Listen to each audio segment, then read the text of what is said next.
Could you use a quick tip daily? How about a tip that can impact your day? My name is Rafael. Join me as I bring you tips by experts around the world. These experts have shared their knowledge and wisdom with me and will directly share them with you.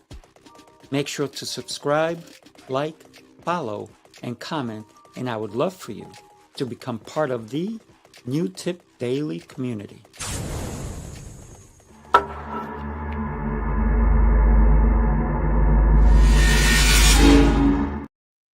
Good morning. Happy Monday. I hope that you're doing phenomenal. I'm starting a little bit earlier today because we have some personal issues that we have to take care of. We had a death in the family. So this is the only show I'm going to do this week because it is Thanksgiving as well. And we're going to focus on family this week.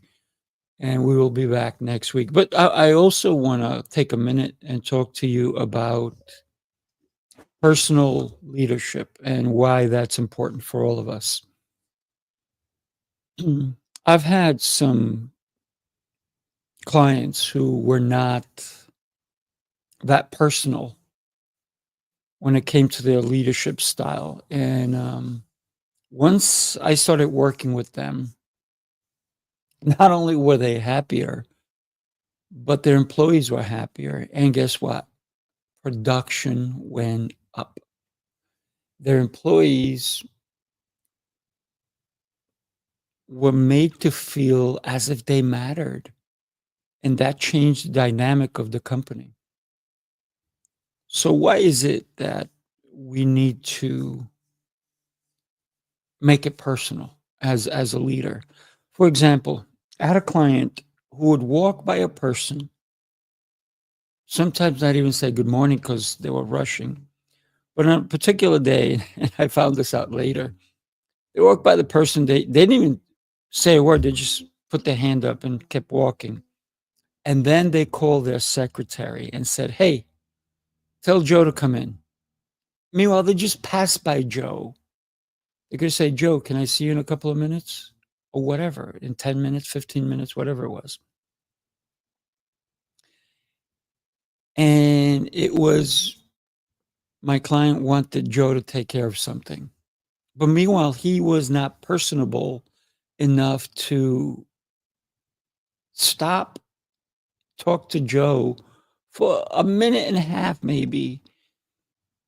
And so when that was brought to my attention, because I once I start working with a person, I want to know what it is that they want to accomplish. What is it about their bottom line? How do they function on a daily basis? How do they talk to other people? So once I found this out, I questioned him, and he said, "You're right. I could have done that." And I said, "Why didn't you?" He goes, "Well, I never do that." He goes, "That's why I have a secretary." I said, "Okay. Do you only talk to your secretary when she's behind her desk? Or do you talk to her in the hallway? Do you?" And he goes, "Oh, good point." So the more we started looking at the way he ran his business, the more he understood that each one of his employees mattered, including, and I said to him, I said, "Who cleans your bathrooms?" He goes, "I don't know." I said, "Why not?" He goes, "Because that's not important." I said, "Well, let's back up a little bit. If it's not important, why are they there?" "Well, I need the bathrooms cleaned." "Okay. Do you think they matter? Do you think they matter to their spouse or their children or their partner or their family?" He goes, "Of course they matter." I said, "But they're here. They're your family now. Why don't they matter?" So I kept showing him all different ways of how each one of his employees mattered. they matter. And when he started understanding that being more personable made a difference, because he's like, well, what does that matter if I don't know if I know their name or whatnot? I said, well, do they get a bonus? He goes, I don't take care of that stuff. I said, why not? Again, are you involved in your operations? Don't get me wrong. By the way, this was not a big company. I think he had 12 employees working for him. And one of them was the person that cleaned. They dusted, they ordered the plants, they did all these different things.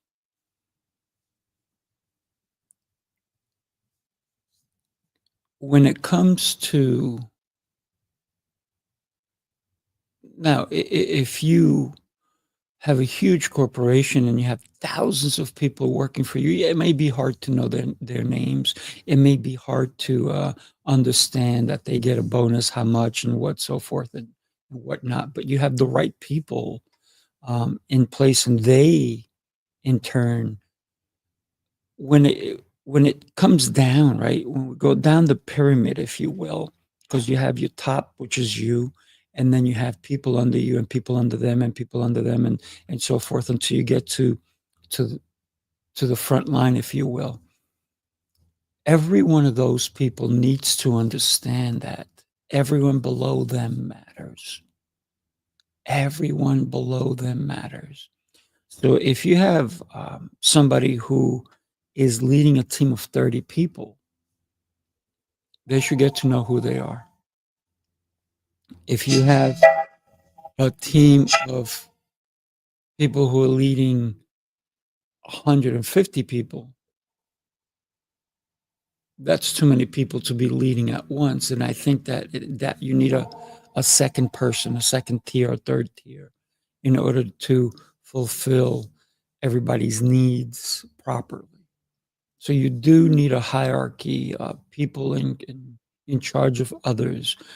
But it's probably, in my opinion, you can be the leader of 1,500 people, but then there should be other people who are below you to help with that. Everybody counts. Everybody matters, and that's how I help our business understand that leadership is personal. Leadership is personal, and we need to get into it on a regular basis. For example, you walk by Joe, let's say, and you want to talk to Joe and you want to bring him to your office. Well, you don't have somebody else get Joe. When you pass right by him, you go, "Hey, Joe, can you come by my office around 11:30, please? I need to go over some things with you." And then before you even start that conversation, if it's Monday morning, you go, "Hey, Joe, how are you today?" "Great. How's your weekend?" So you spend a minute and a half, 2 minutes getting to know them, asking personal questions. How's the family? How's you? Little things that make a difference. And that's how we get into the personal leadership role that every one of our employees matters. And then you ask simple questions. How was your weekend? How's your kids doing? I heard that your son got accepted into this college or whatnot. How's it going? Those simple questions let people know that they matter, that they count.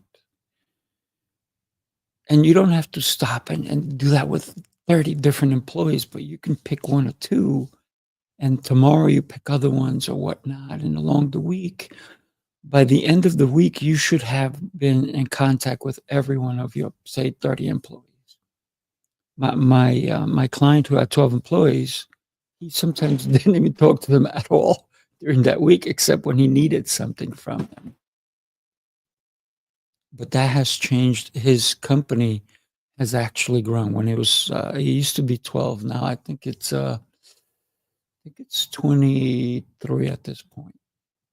And he was able to grow because of the way he treated his employees, and they did more for him. So consider business. Business is about helping others understand how they matter.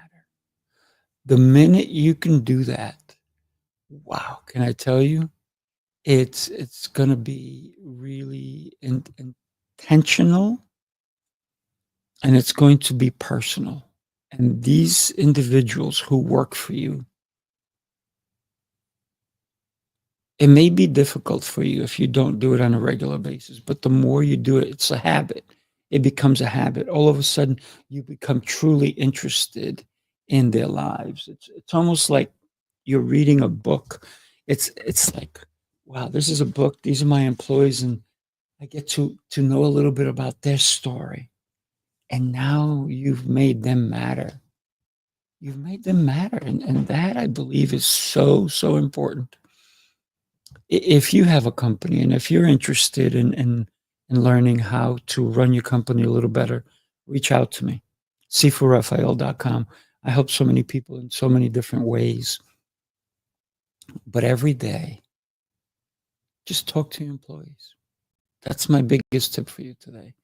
Just get to know who they are. Why? Even say, hey, maybe you didn't hire them.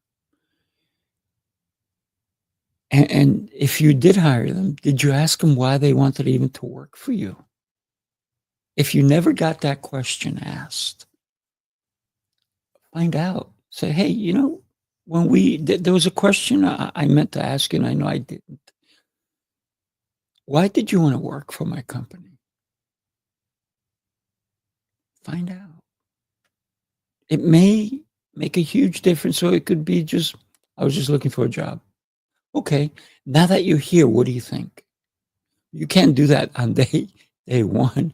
You have to give them a chance to get to know your leadership style. And hopefully your leadership style is one that they want to stick around for, not one that all they care about is the money, but it becomes family to them. It becomes because they spend a lot of time with you. If they work for you for 40 hours a week, they're in your position, your place, probably 45 hours a week because maybe they're taking lunch, they're doing this, they're doing that, they're coming a little early, staying a little later. Maybe it's 50 hours a week. Take care of your people, and they will take care of you. Thank you so much for joining me today, and I look forward to seeing you next week. Like I said, I'm not doing any of the shows this week, not only because it's Thanksgiving, but because we had a death in the family, and we want to be with family. So this week is going to be all about family. It's all going to be about the people who are still with us, um, how we need to be there for them. So thank you and God bless. Have a beautiful and rest of your week. Happy Thanksgiving, and I'll see you next Monday. Have a great